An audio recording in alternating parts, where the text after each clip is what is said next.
Welcome back to Okaloosa today, and we have come outside the Okaloosa County Administration building. We're going to give you a view of the inside and the outside of our new building that is dedicated to you, our citizens. My guest today is Chairman Commissioner Nathan Boyles. I'm Kathy Newby, of course, Public Information Officer for Okaloosa County, and we are going to talk about the year in review as chairman. Looking forward to it. It's a beautiful day. We finally got a little bit of sunshine after a bit of rain. Pretty exciting. So, and this building went up in record time, right, Nathan? It did. So let's begin a conversation about this building and how it all came about. Well, this started, I'd say, probably 3 years ago with consideration of what to do with the old courthouse annex that was sitting on this site. We were spending a lot of money renting locations for both the tax collector and the property appraiser, and so I think this was really born out of getting the county out of the rental business. And so the decision was made to raise the annex building that was here and build this beautiful new energy efficient building for the citizens. And we're now saving upwards of $1 million a year on rental costs, and we'll quickly pay for the building out of those savings.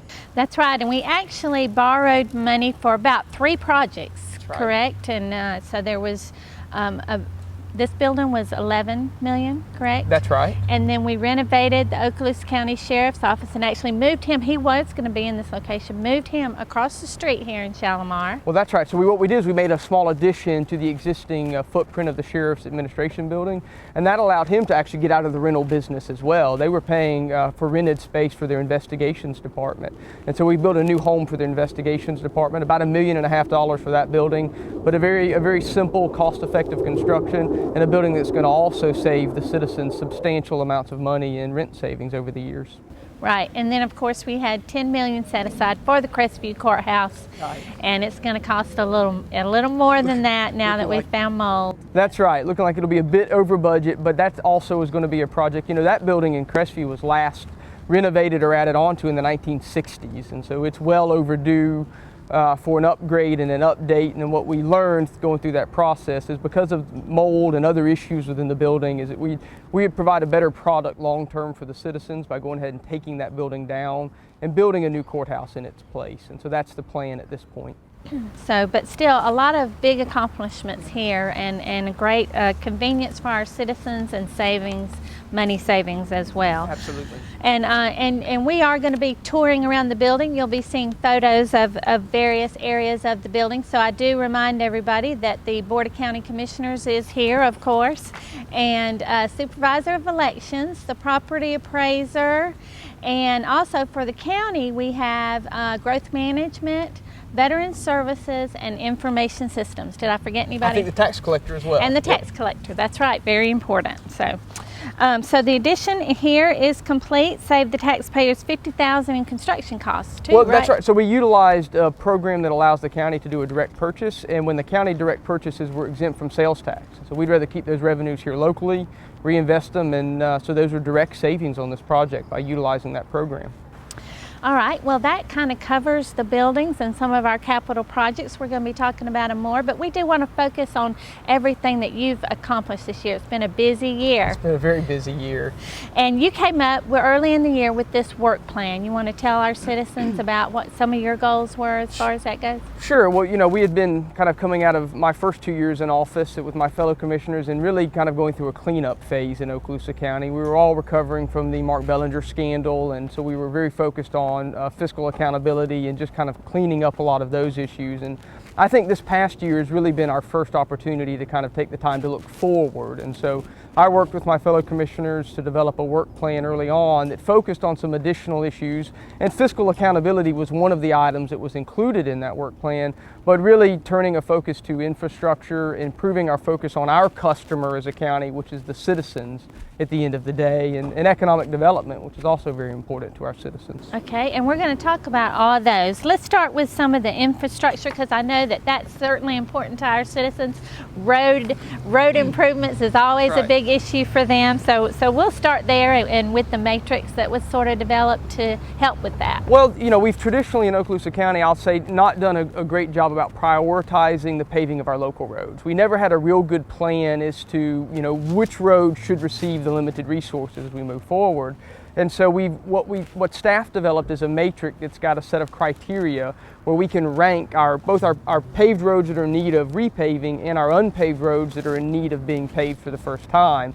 And those will be things like number of households that live on the road, the availability of right-of-way, the overall construction costs, and the number of cars that use that road each day. And so staff is currently building the data necessary to populate that matrix. And by the time we do our budgeting process in 2016, we'll now have that data, and we'll be able to make, I think, much smarter, more informed decisions about how to spend those limited resources. Huge achievement. So yes. that we did get done. It's a major step forward. Yes, and thanks in large part to your efforts and hard work, Nathan. And then Restore Act was another one of those infrastructure issues. Of course, everybody knows, I think, is familiar with Restore. It's certainly a wonderful issue, although it came from something very scary and like Deep Horizon, but definitely we're going to benefit, and the citizens are going to benefit. That's right, and so the county focused, in our work plan, we focused on submitting a set of projects on behalf of the citizens that were county projects through our own committee, the ORAC committee, and the county was very competitive in that process, and we've just finalized here a few weeks ago that work plan for that first $6 million. It's a broad spectrum of projects. We've got money going to the school board, money going to the cities, and money going to the county for some needed infrastructure projects, stormwater being, I think, probably the biggest among those. And that certainly helps our waterways, which are important to all of us. So, all right, Transit Cooperative, achieved. I've got it right here. That's right. Tell us what we achieved. Well, you know, transit has been a contentious issue in Okaloosa County for the last several years, certainly since I've been on the board. What I've learned is that it's a necessary service for an important component of our citizenry. And the goal was to find a way to more cost effectively provide that service and more efficiently provide that service for the citizens. What we lacked was buy-in from our partners in the cities. And what we've achieved now through this cooperative arrangement is that buy-in that had been lacking. And so I'm proud of that. We have, Elliot Campert, our growth management director, really took the lead on forging those relationships. This is the first year of that process, and there'll be more to come as we develop and build upon that initial cooperative, but it's a major step forward in the provision of that service. You add to that our new provider, which is Maruti Transit, who's come in to take over the provision of that service. There's a lot happening, and I think we're really moving in the right direction. So stay tuned on that. That sounds wonderful. And of course, our library cooperative is a perfect example of a successful cooperative, so it can be done. Absolutely, and that's really was used as a model for the creation of the transit cooperative. Okaloosa County does not own or operate a single library, but the citizens of unincorporated Okaloosa County have the ability to use any of the libraries that are in the system, those being the city's libraries, through a very forward-thinking partnership that's worked very well. Since 1997. Wow, so, that's right. Yeah.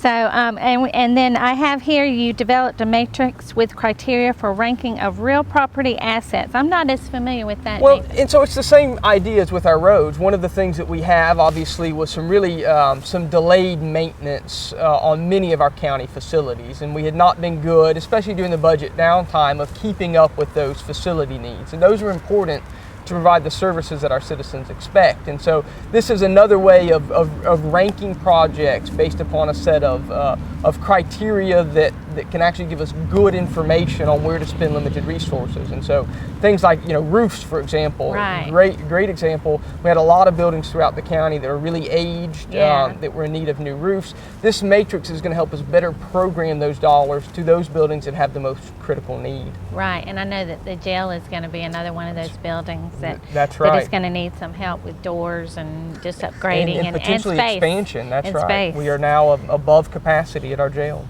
So, okay, well, and that goes back to this building, and maybe this time next year we'll be sitting at the Crestview Courthouse. Well, I'd like to think so. certainly we'll be sitting in front of a construction project this time next year. But we're going to. Our design team, I think, is committed to moving that project as absolutely quickly as possible. Realistically, to remove everyone from the building, do the asbestos abatement, do the demolition, and then build a new building in its place, that's a lengthy process. And so I think realistically we're looking at 2 years, but that's our goal from the day we step out to the day we're cutting the ribbon. Well, before we move on to economic development and some of those issues and move from capital projects, let's just touch on PJ Adams and tax increment financing, because that was an important part of that road matrix. And that's right. And so this was another, we have lots of transportation needs in Okaloosa County, and DOT, the district has been a tremendous partner with us in recent years, and you can just look across Okaloosa County and see some of those projects. You got the 123 flyover, the Herbert Field 98 flyover. One of the places where we still have tremendous issues is obviously in South Crestview in the 85 corridor. And so Okaloosa County is responsible for the PJ Adams Antioch Road corridor. And we created a funding mechanism that doesn't raise taxes. What it does, it creates a savings account, a piggy bank, where we'll take a little piece of our revenue every year and put it into that account. And it's been earmarked specifically for that project. We're then taking those dollars and going to DOT, and they've been very supportive about matching our funds to help us make improvements to that corridor. And so what's now scheduled for construction is the widening of that road from 2 lanes to 4 lanes, all the way from Highway 85 to what's currently the overpass at the interstate. And we've now got DOT who's committed $1 million in 2017 to do a feasibility study for actually introducing an interchange at that PJ Adams flyover, which is really exciting news. More options for evacuation, more options just to get to the interstate. That's so that's right. a good thing. More safety. The DOT just recently completed a master plan study of I-10, and one of the things they found that the most critical need in Northwest Florida is an additional interchange for the city of Crestview in Okaloosa County. Okay, and we are in phase 1 of that project for PJ Adams, is that correct, Nathan? That's right. I mean, they're actively acquiring right-of-way now, working through that process and doing the initial design.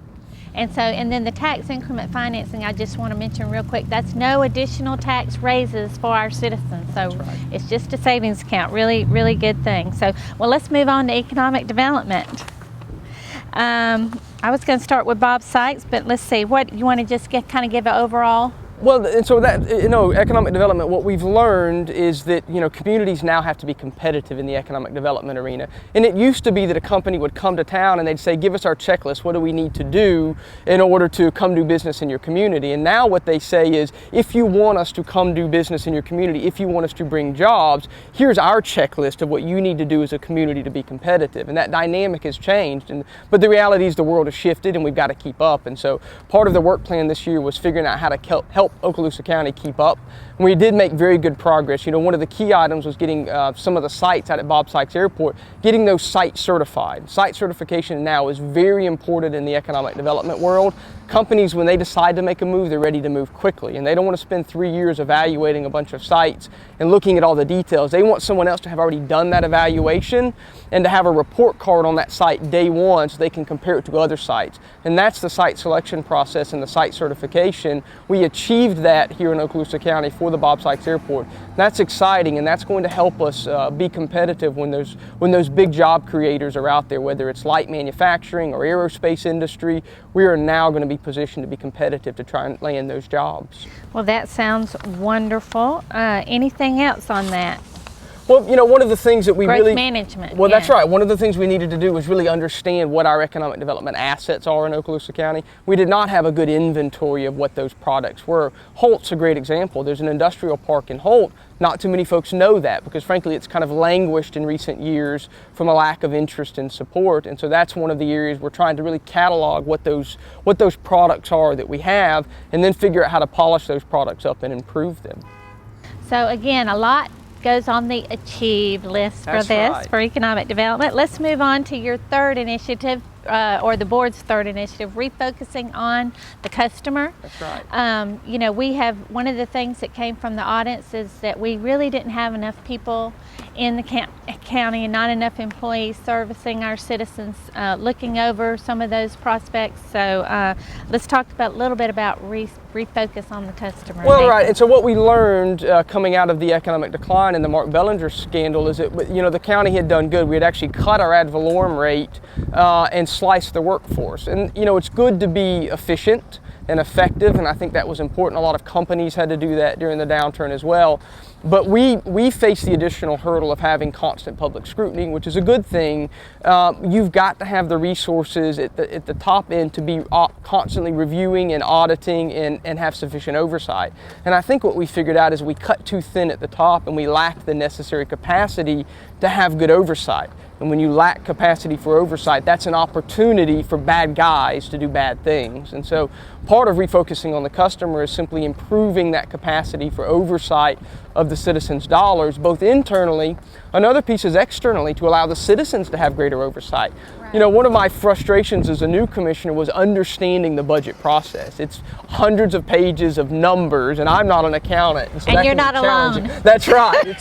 And so, you know, a great partnership is developed with Clerk of Courts J.D. Peacock, and we've actually adopted a new tool that's now available online for citizens to come in and really, you know, manipulate and review the budget on a line-by-line basis in a very user-friendly format of a dashboard of sorts for the review of the budget. That product has just been made available in the last 2 to 3 months. Very excited about how that'll impact our budget process next year. Right, and accessible on our website. Just go to OkaloosaFL.com. So I found it very easy to use. I like it. Yeah, and a lot of people we're getting a lot of positive comments. It's an amazing tool. So overall, our audits have been positive though, and so we have corrected a lot of those issues. And anything else, Nathan, before we close out the show today? Anything else you want to add? No, I just want to say, future water supply. Let's just. No, okay, fair point. So our water and sewer department has been working very hard on ensuring that we've got adequate water for Okaloosa County, not just for the next 5 years, but for the next 50 years. And so they've made great progress on what's called the Shoal River Reservoir. It will be an offline reservoir that will take withdrawals out of the Shoal River, and will put that water into a reservoir that can be used for water supply to be blended with our groundwater supply in future years. That project's still 10 years or so from construction, but we've made major gains on securing the land that's necessary and the partnerships with the federal government and the state to make that happen. Okaloosa County will be well positioned for water supply for the next 50 years. And so it's a finite resource. That's right, that's right. They're not making any more, and the state is not allowing additional groundwater withdrawals. All right, well, closing thoughts really quick. It's been a good year as chairman. It's been a great time in Okaloosa County. It's a sunny day, and I'm excited about what's to come. Well, thank you for all your hard work. Thank you for the support on the centennial. And with that, we'll close out the Okaloosa Today show. I want to thank everybody for watching, and thank you to all of our guests, and thank you to Cox, our community television supporter. And I again want to invite everyone out to come and see the new building. The mural is being painted inside, in a pretty interesting process to watch, and come visit your commissioners. We'll see you next time.